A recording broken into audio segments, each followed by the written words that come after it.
Debout Congolais, unis par le sang, unis dans l'effort pour l'indépendance.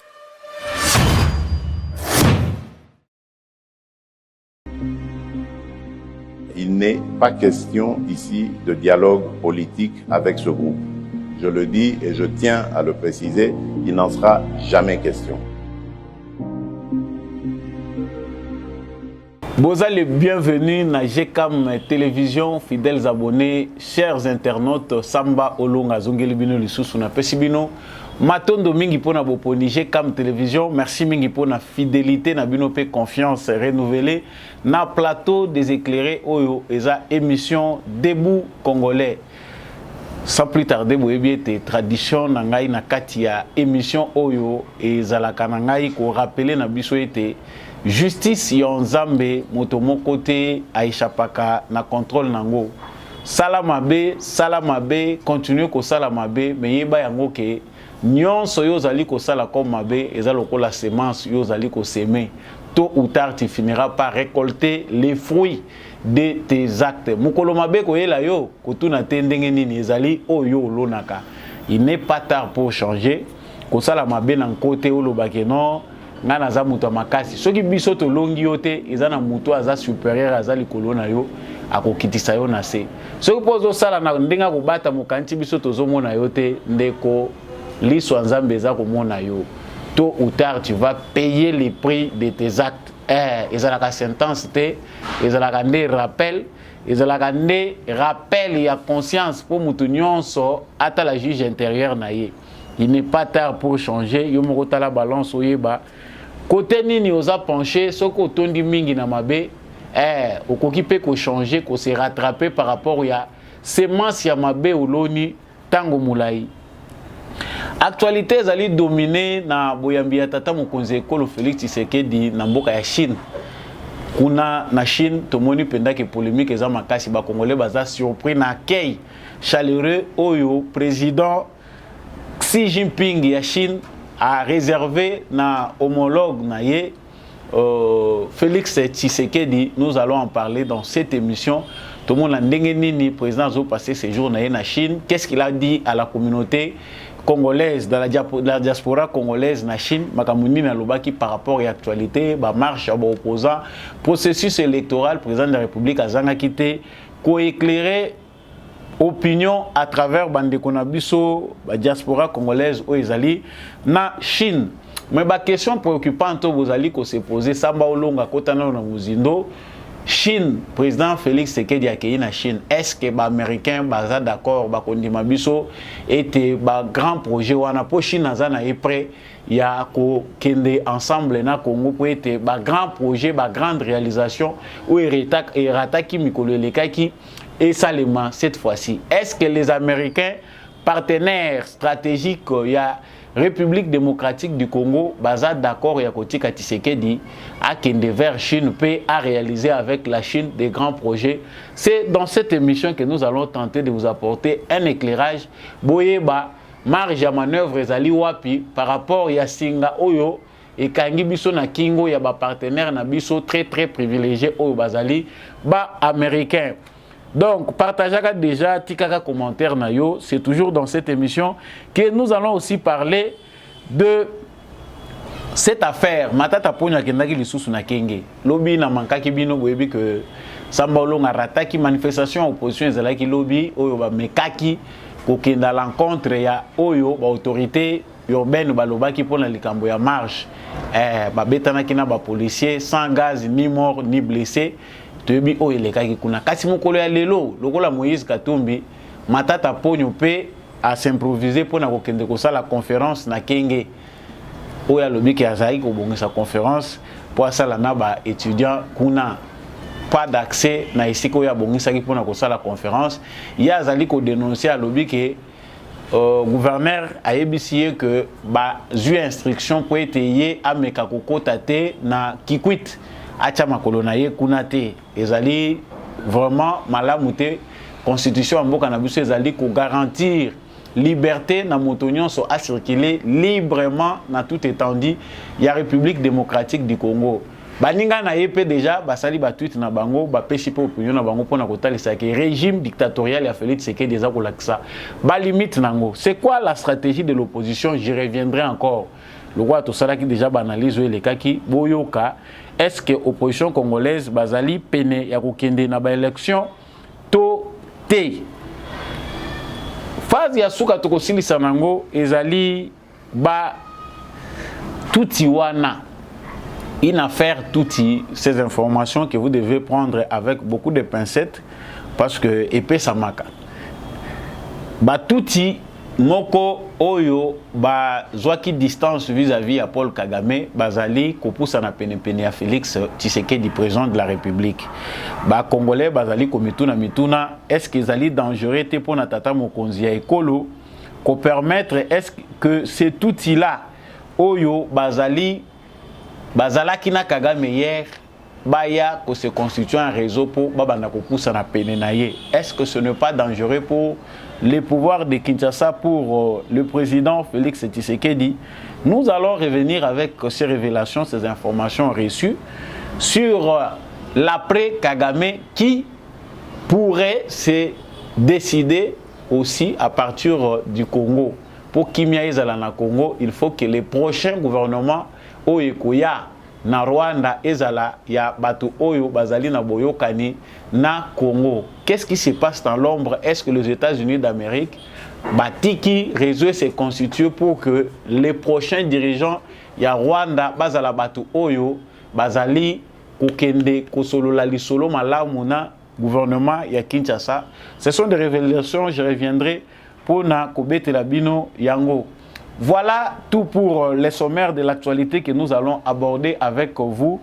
Tout de suite dans le cadre de cette émission, je vous prie déjà et je vous souhaite excellente écoute. Vous allez toujours brancher la chaîne Nabino. Continuez à nous envoyer vos commentaires et partager cette émission. Si vous êtes nouveau sur cette plateforme des éclairés, je vous prie de vous abonner pour ne jamais manquer notre actualité. Ou à nos commis abonnés, que au comité membre permanent, il y a des bouts congolais. Ah, bah membre permanent, bazalaka, bah membre volatilité, bah membre permanent, bah pesa nga mutu pas cité parce que vous avez depuis bandel. Ce qui est pour le siéger na Conseil de sécurité à debout congolais, et yeba yango soko s'abonner, qu'on attaque actualité, te pose à la toujours à la page, ou comme on peut éclairer le quoi baninga. Partagez, laissez-nous un commentaire depuis quelle ville, depuis où vous suivez cette émission et vous appréciez les analyses de Samba Olonga. Voilà, comme je venais de vous l'annoncer, président Félix Tshisekedi azali na Chine, na mboka ya ba milliards ya ba habitants, et pas yoapi accueilli pour na renforcer collaboration, partenariat ya Congo na République populaire ya Chine. Mais tous les alliés belé ba préoccupation belé mais toujours linga to bandana na ba image totala modèle nini ba yambeli Félix Tshisekedi. Na tikibino na nubozwa vidéo oyo soki bolandaki yango te, suivons un peu comment le président Félix Tshisekedi a été reçu par son homologue et puis nous revenons.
Voilà.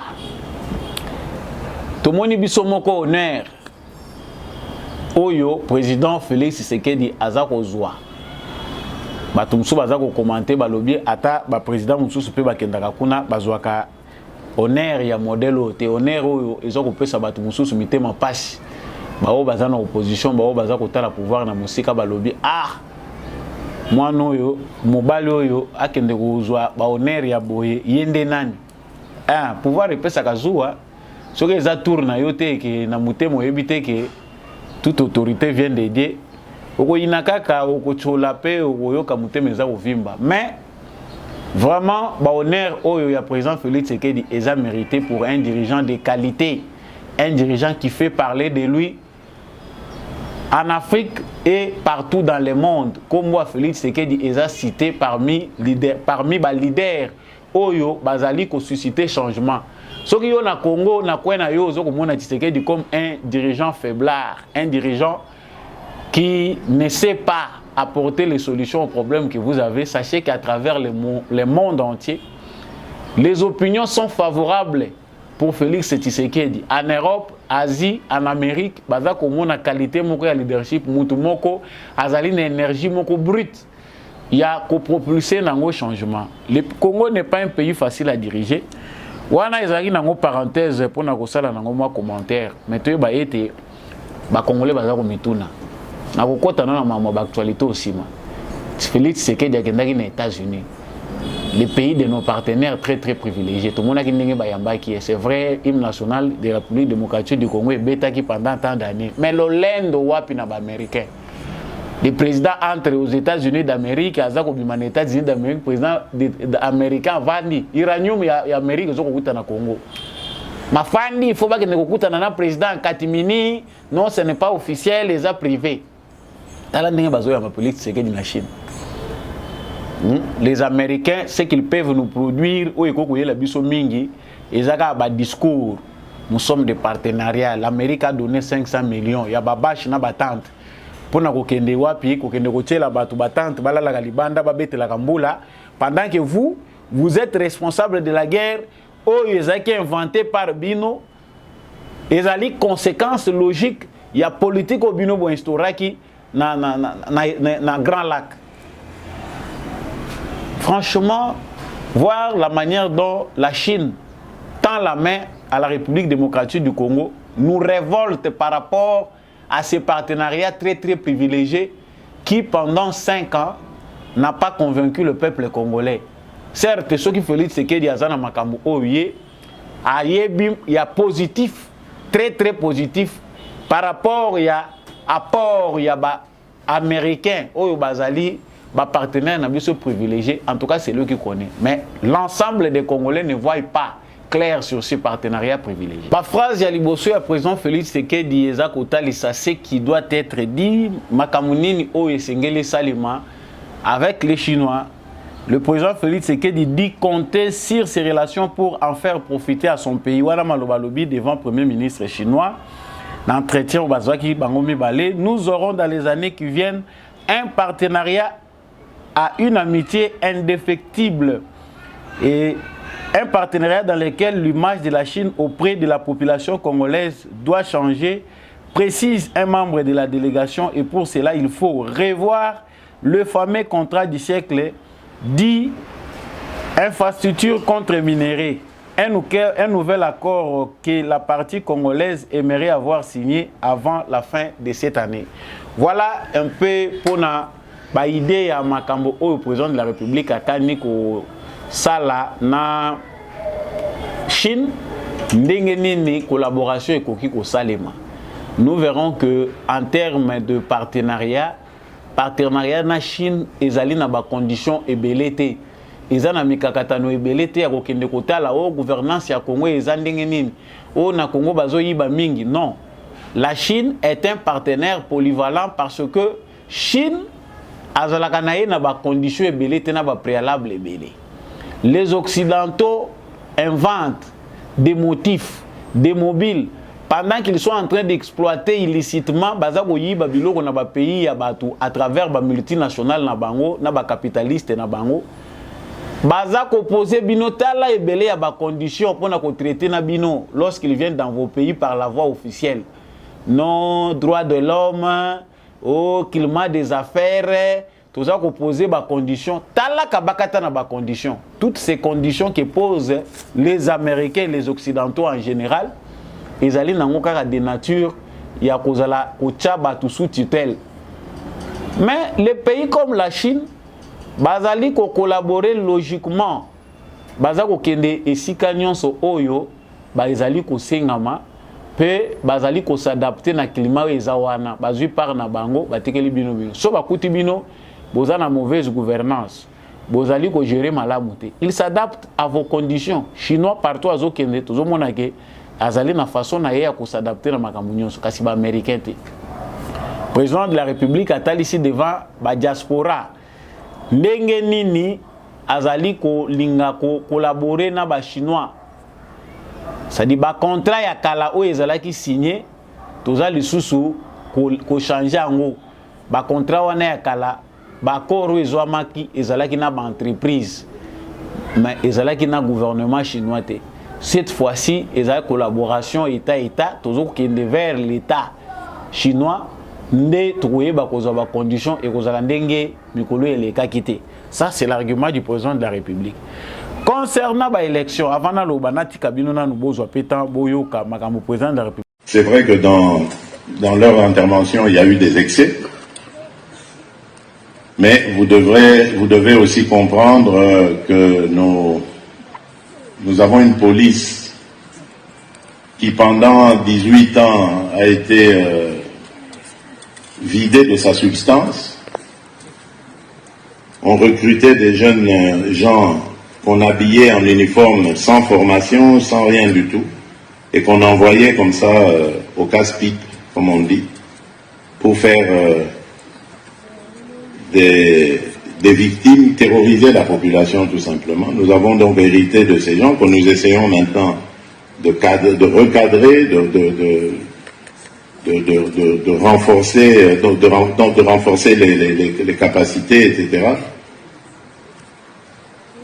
D'ailleurs, à ce sujet, l'académie de police qui était à l'abandon, qui devait être le don de l'Union européenne, qui avait été laissée à l'abandon depuis 2018. Enfin, moi, quand j'arrive en 2019, j'ai trouvé cette académie complètement à l'abandon. Nous sommes en train de la relancer grâce au partenariat avec nos amis des Émirats Arabes Unis, et très bientôt elle sera pimpante et en capacité de pouvoir former davantage nos forces de police. Et donc cette police, disais-je, toujours pas très au fait des choses, a été poussée quand même à bout par une meute de gens qui avaient été embrigadés, payés, peut-être même drogués, on le saura peut-être avec des enquêtes, pour provoquer la police, agresser la police. Résultat, nous avons 27 agents de police qui ont été blessés, certains même laissés pour morts. J'ai été les visiter, j'en sais quelque chose. Et bon, dans ces échanges, malheureusement, la police ne s'est pas contenue. Elle a parfois posé des actes exagérés, disproportionnés. notamment cette image de ce jeune homme de 12 ans que j'ai aussi rencontré. C'est vrai, on peut se poser la question de savoir qu'est-ce qu'il faisait là. Je lui ai demandé ça aussi.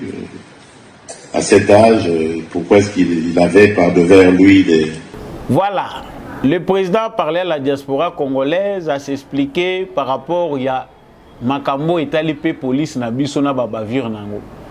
C'est vrai, le président de la République trouve l'occasion, il y a question majeure, ma question d'actualité en Boka na biso. Pourquoi les journalistes à l'intérieur waneza batu bazako senga? Pour la nini ba journalistes de l'intérieur bazwakape accès wana te ya ba question et tout na ba président bazako tout na ba question wana libanda pour na nini na kati awa et ça le makandingi wana te. Le président parle sur beaucoup de sujets aux opinions à niveau interne bazaka na besoin de s'exprimer ndingi wana. Mais le président l'a dit à l'extérieur a talissu que par rapport à répression à ba manifestants, la police quelque part basali ba bu ebele, mais ils ali mentalité au bazanango pendant 18 ans. Et batu bazali ko se plaindre, balobi pour la nini président de la République à lobby bongo il ne pouvait pas dire ça. Ils ont continué à responsabiliser Kabila et lui pendant 5 ans il a fait quoi? Mais si la police, la gendarmerie n'époque, il y a garde civile, garde civile à l'époque, il y a Mobutu et tout ce qui s'est passé. Tout y n'époque, il y a Mouzé, la même chose. Respect à droit de l'homme, exacté. Police n'a biso ou ta création dans ngoti toza kokoma. Batikali kozwa philosophie à malamu te, exemple à malamu, topé orientation à malamu de la part ya bakambi pona ko orienter bango na respect ya ba droits humains. Toko kozwa kaka 50 d'années oyo afdel na Mobutu bazui. Nini ezaki na mutu ya soda na biso to policier na biso, c'est-à-dire civil, asa na ba droit te tango ke ko kangaye, benda ye na pantalon, tombola ye, brutaliser ye, c'est ce qu'ils savent faire. Peu importe formation baza ko pesa bango, bango bazali ko se donner plus na ba orientation bazala ye kozwa. Bon, si on dit pendant 18 ans ce que faisaient nos policiers, orientation nini bazwa ki na Kabila. C'est que civil azabilanga na bango, beta salandenge koko sala mutakolandela yo, azate. Aujourd'hui, il est difficile. Il faut beaucoup de travail pour réformer la police nationale. Quand sa mentalité à si kanaba policier na biso. C'est une question de formation et de moyens aussi. Ceux qui t'attendent mon conseil la lobby que non, les Makambo et les gars qui pendant 18 ans vont se plaindre. Et puis les opposants, tout ça les opposants congolais qui sont dans la rue, et là le président est bien le sous-souté. Effectivement, c'est tout ce que Bissonion Sotoza Koloba Awa. Au stade où le processus électoral est arrivé, les opposants ont continué à semer Zizani, soit disant que le processus électoral est comme crédible, ils vont s'attendre à nini. Na retour, ton dialogue.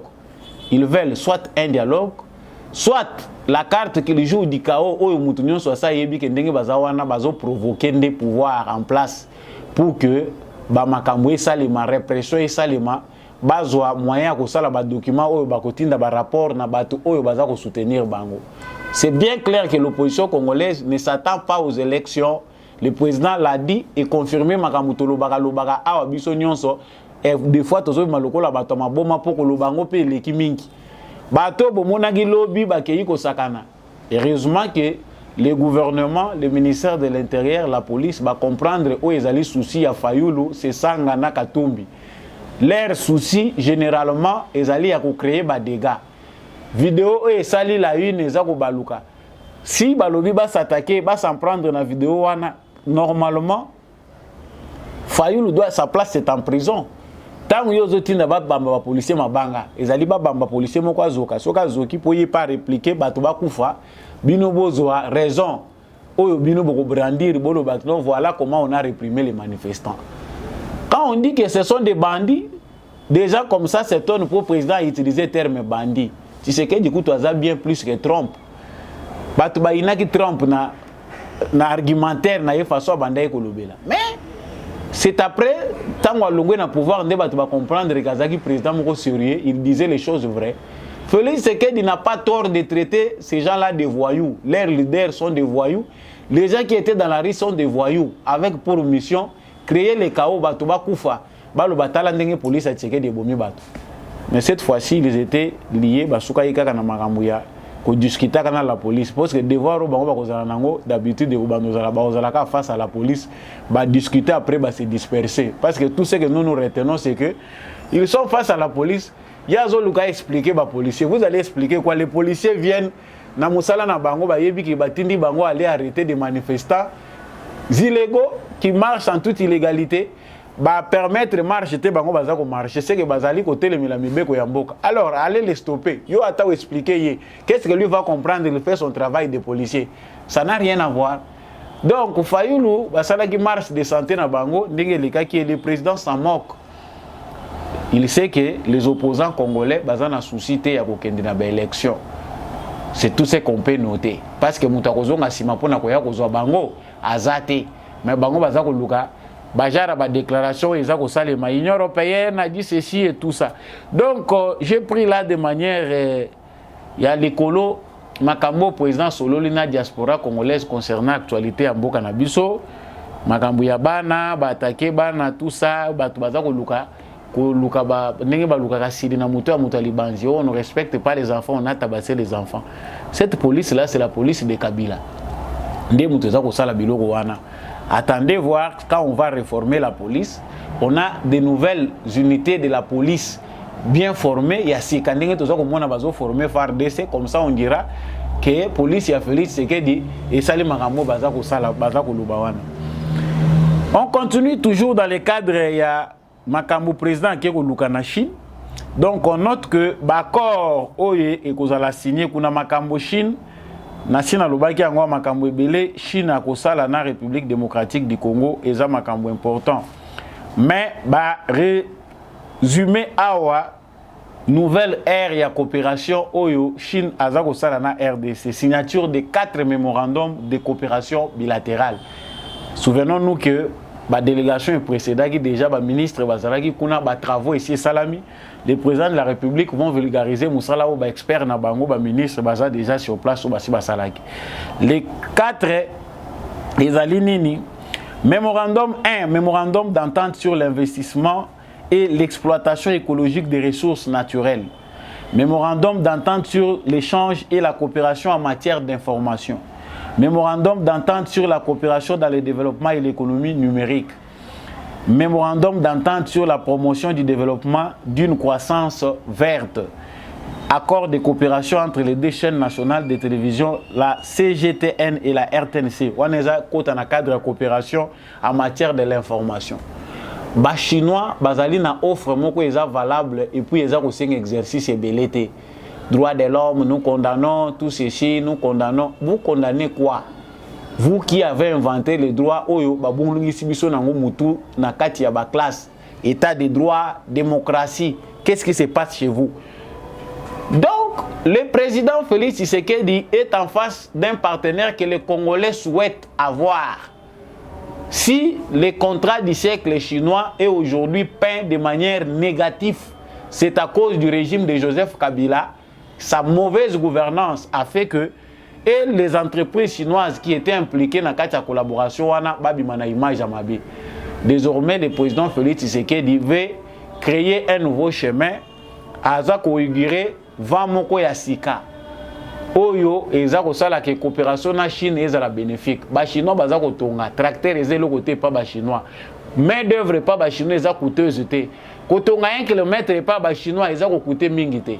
Alors échange toyokana kina ba minéré, ce qui est simbakité avec les entreprises, nous allons état.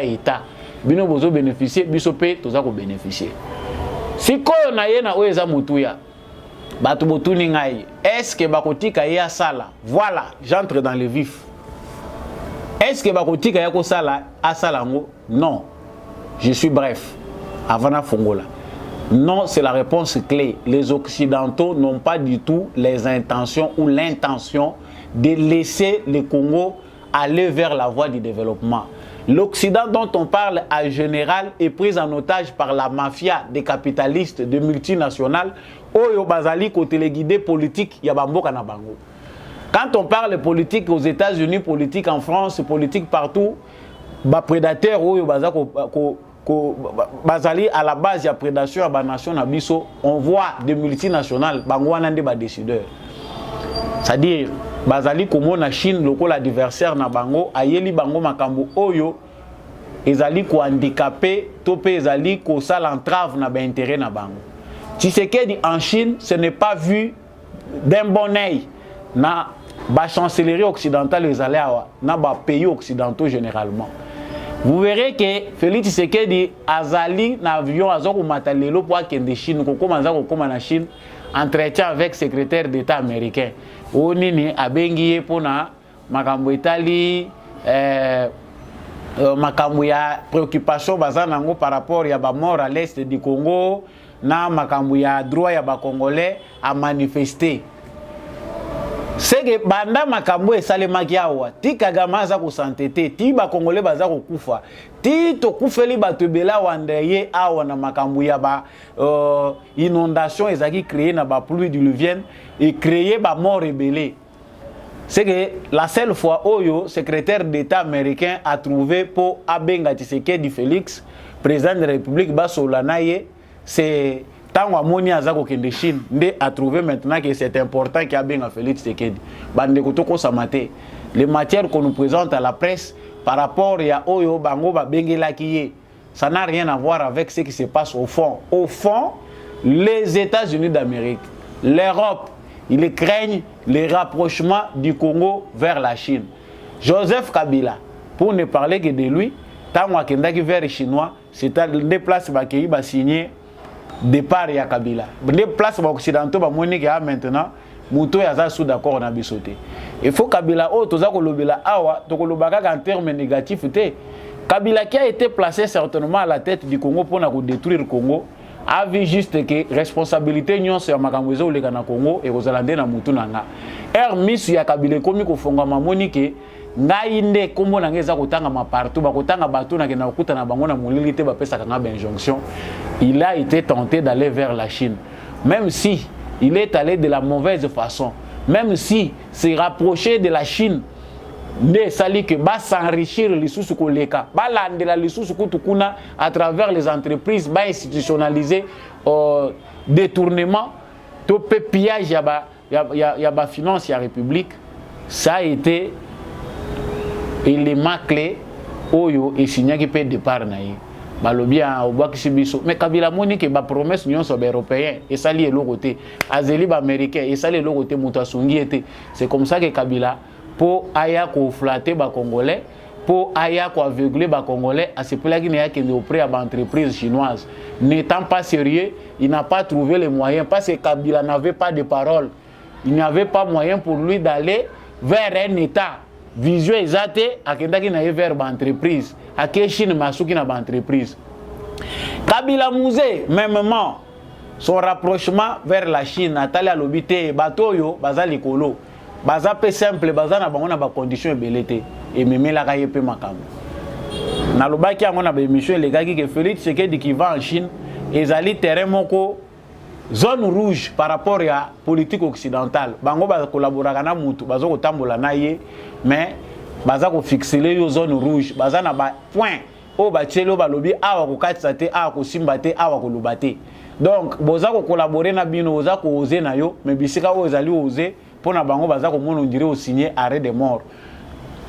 So oser ba mono ndire ou boudé bango o saboter bango. Félix Tshisekedi qui est en partie en Chine n'a pas les mains libres. Vous excusez-moi ceux qui n'ont pas vexé bino, je l'ai dit à haute voix. Le président Félix Tshisekedi n'a pas les mains libres tant qu'on est encore sous les yeux des Occidentaux, tant que le peuple congolais n'a pas encore pris ses responsabilités. Nous savons que notre président est exposé face à un peuple qui n'a pas encore atteint le maximum de sa maturité. Sachez-le que le président n'a jamais exercice à boyer à en danger. Les Américains ont que ceux qui bango balongwe bazate Congo na Chine va collaborer. Dans 10 ans, le Congo facilement entre dans la classe des pays émergents. Vu tout ce que le Congo a comme potentiel, défi mouneno Congo awa est d'abord en termes d'infrastructures. Congo a na terre la publicité pour na bien abatouté. Les infrastructures, chemin de fer, nzela yassé, aéroport, bisika nini bato ba okitela ko évacuer biloko na bango facile ko benga mutu te ba ko ya kotonda. Ce sont eux qui sont à la base des guerres, de l'insécurité pour empêcher que le Congo ne décolle pas, que les infrastructures ne suffisent pas. Tant que le Congo est enclavé, bango ba kondoye la binoka ba promesse, ba sympathie ya lokuta, ba compassion ya lokuta de musala ba occidentaux. Pour la bano ba tubozo tuna ngai Félix Tshisekedi ndenga kei masala kaka nyonso na ba chinois, eza pétété bande ko na ngai. Faisons des analyses claires, comprenons que biso tozana nous sous-joue ya ba occidentaux, principalement les Américains. Ce sont des gens qui nous contrôlent, qui contrôlent notre sous-sol. Ça fait maintenant près d'un siècle pour les Américains. Tout le bagage a un siècle pour les Américains. Les Occidentaux en général, c'est plus d'un siècle.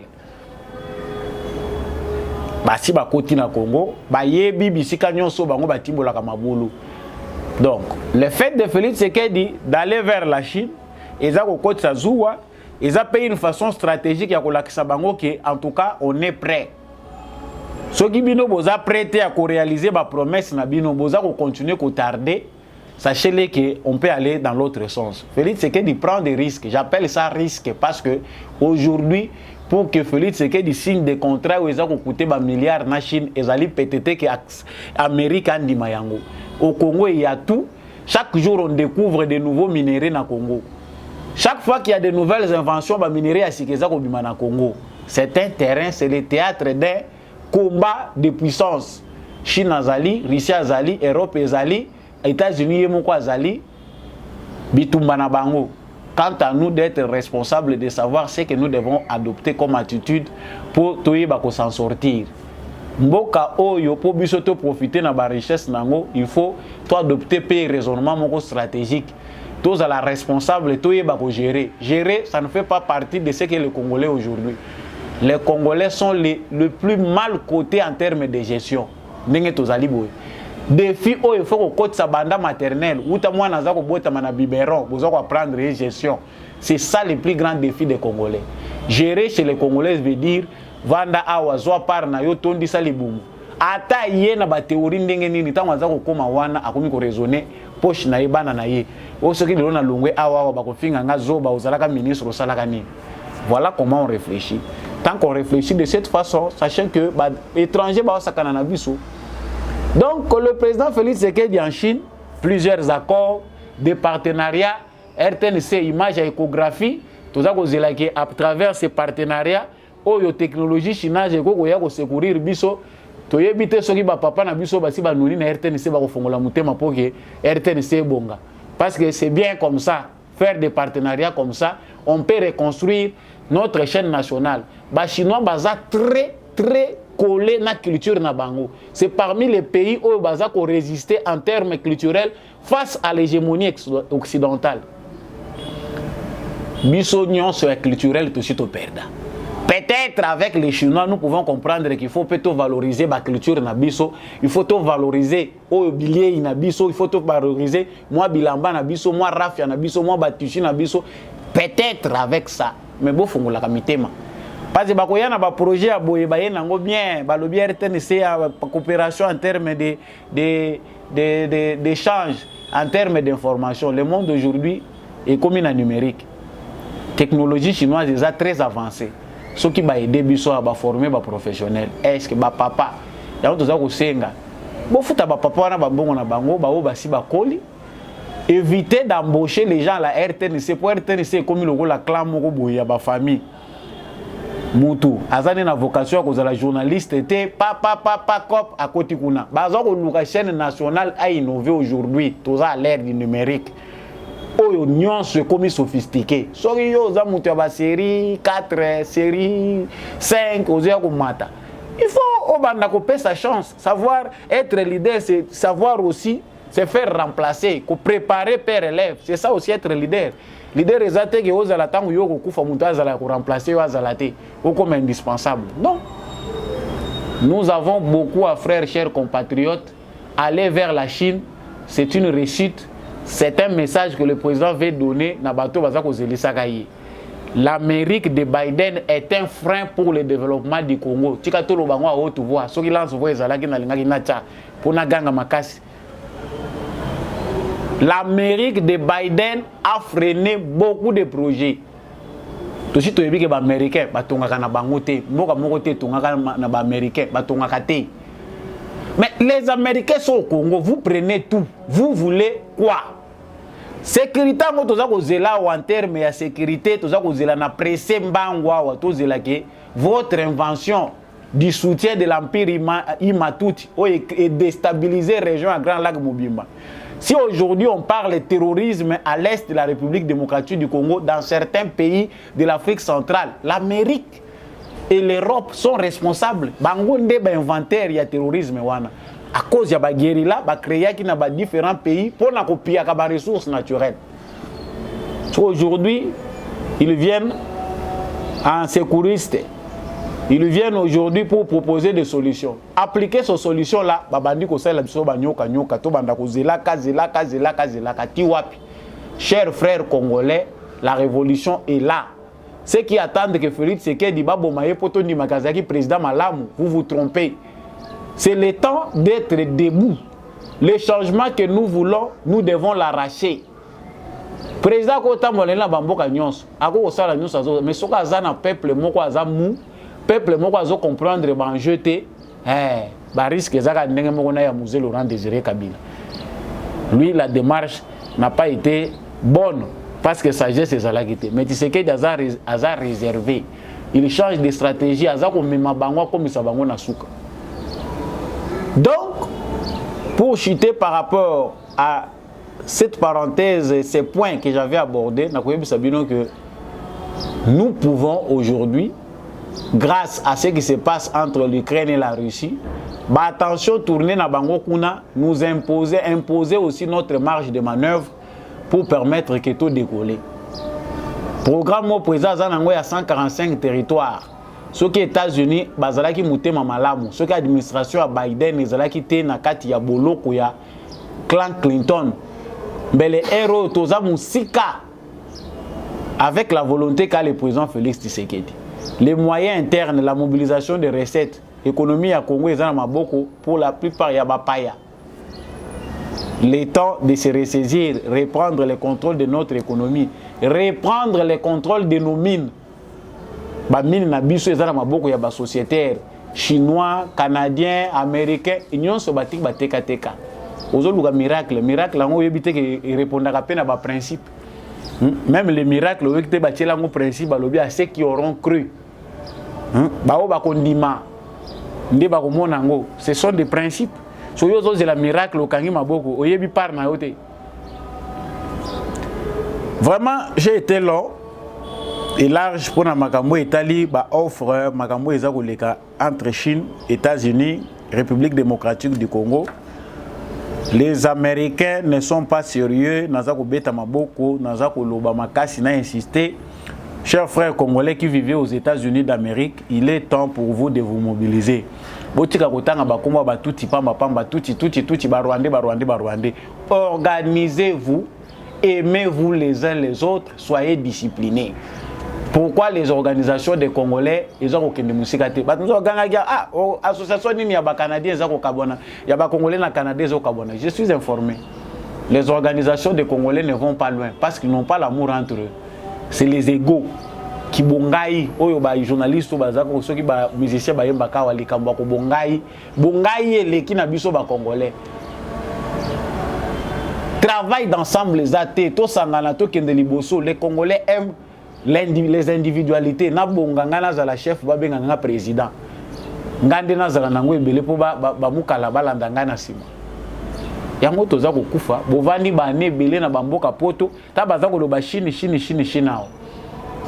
Des étrangers vont le va-et-vient, bazako kende Chine, bazako zonga, bazako sala ba faire na Congo. Vous les Congolais, vous voulez quoi? Mboka wana, mboka na bino ya kindoki wana, yopo oza ndoki, lokola bato yozo kima ke baza bandoki. Yopo oza na para kindoki na yo. Donc là je passe, nous allons revenir avec l'actualité. Il y a président na Chine, na ba détail mususu na ba analyse mususu na ba édition Ekolanda. Actualité mi balé na lobaki ya weza ya matata ponyo. Opposition division, opposition chaos, opposition pas des élections. Terme stratégique. Matata Ponyo interdit de faire sa conférence de presse na Kenge. Azako déplorer ango. Je vais lire ce que Matata Ponyo lui-même a dit. Qu'est-ce que Matata Ponyo dit par rapport à la conférence de presse na Yeba Pekisi ya Sala. Donc Matata Ponyo a lobby pour naye. Oh, je ne me retrouve pas. Matata Ponyo. Voilà, Matata Ponyo dit ceci: le maire de la ville de Kikwit dit avoir reçu des instructions de la hiérarchie pour que je n'entre pas dans la ville de Kikwit. C'est inimaginable. Conformément à la constitution qui garantit à tout citoyen congolais les mouvements dans l'ensemble du pays, je vais y aller. C'est que stratégie Awa Ezali, stratégie Yakao des ordres. Aller partout, s'aimer Zizani pour bateau Bazali Banda, Basalaka déclaration, Balobaka. Mais le gouvernement congolais ne doit pas toujours continuer à être défaillant, il faut aussi endurcir les tons. Hein. Matata Ponyo, Basali marche, Oyo, Zalaki avorté Awa, Bakei lisusu na Seni. Na Seni kuna, sushi Zalaki ke ba caméra nyonso, po bana batupe mususu bazozela ye kuna, banda batonda gina lupangu na ye. Après ça, bango mbongo na bango bakende ko filmer. C'est bien de mobiliser la presse au Congo. Tant on a mobiliser batu belé na ba caméra, zala pe poche na yo ya kotonda. Bana batu tiki bango na ndako kuna bazozela oba pe so mbongo li baki bakende kotonda sur ba caméra po ba mona nini ba policier ba ko gazer bino ba ko beta bino. Policier pas betine mutute. Policier pas tindiki bino kaka amemi bino na ba matraque malembe tindiki bo panzani. Pas gaz, pas quoi, pas de mort. C'est que le calcul, il y a un échoué. Chaque jeudi, il y a un sale. Matata Ponyo ne s'arrête pas là.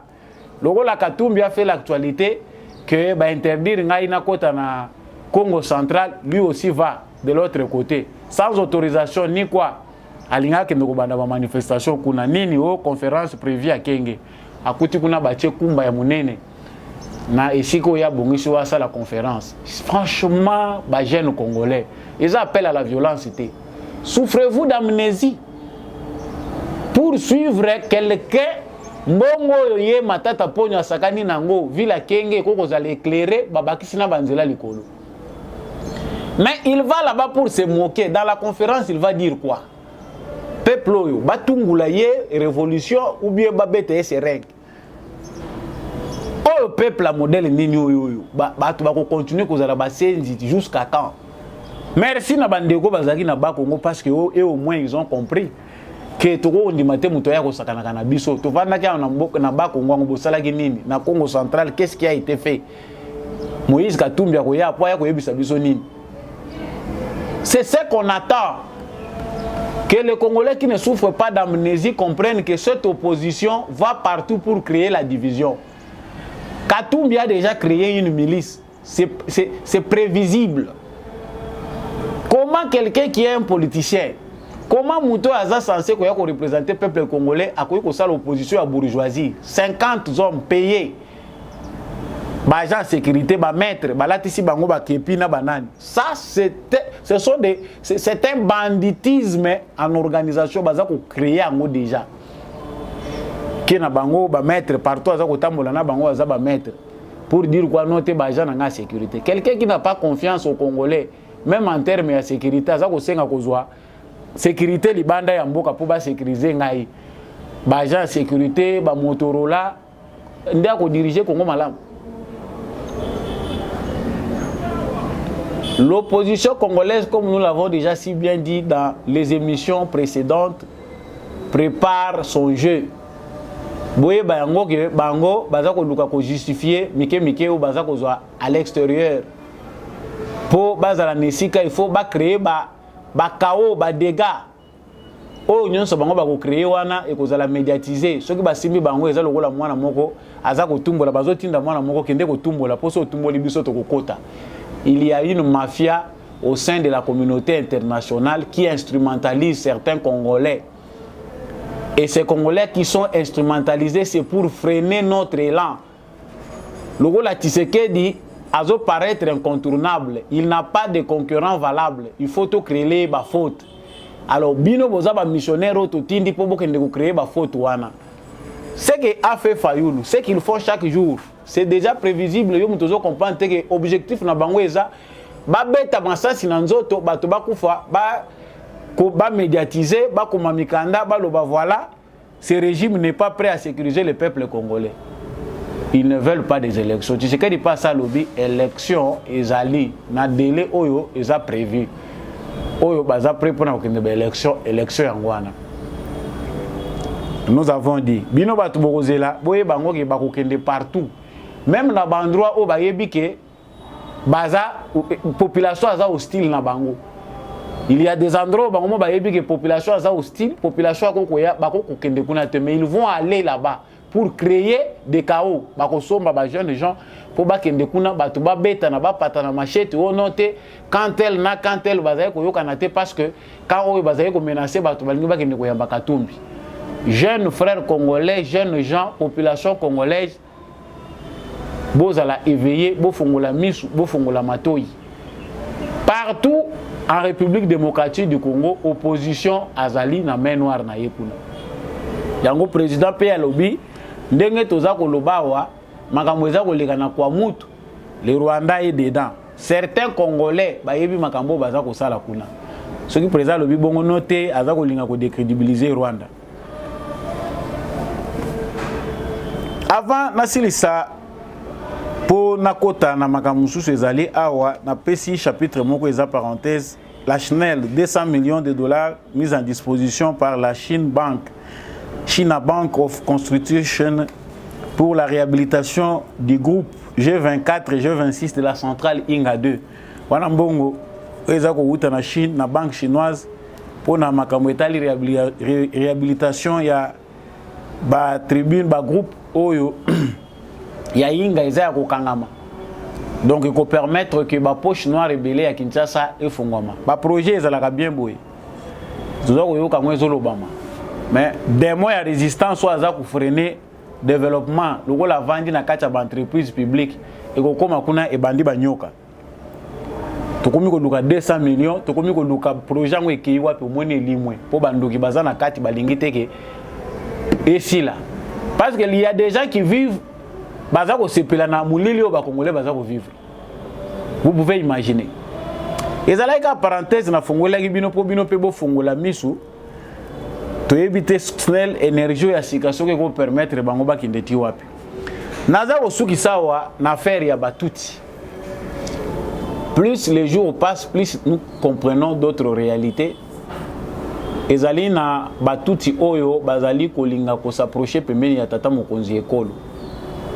Eza na tuti moko akimaki Kagame azwaki ba problème na Kagame soki ba koselaki soki ba lobaki ya solo mwasi ya Kagame qui azali ko jouer rôle mabe pembeni ya Kagame, tout ça il a fini par fuir pour aller en exil.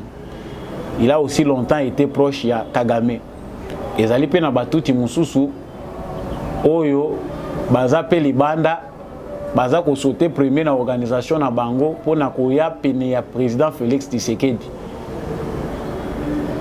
Bango selon oyo bango baza ko rapporter na ba source na ngai ezali que baza na besoin ya ko s'approcher ko conscientiser, c'est-à-dire ko bongisa na président Félix Tshisekedi. Bango baza ko considérer que Kagame azali muto yo abebiseli batuti makambo.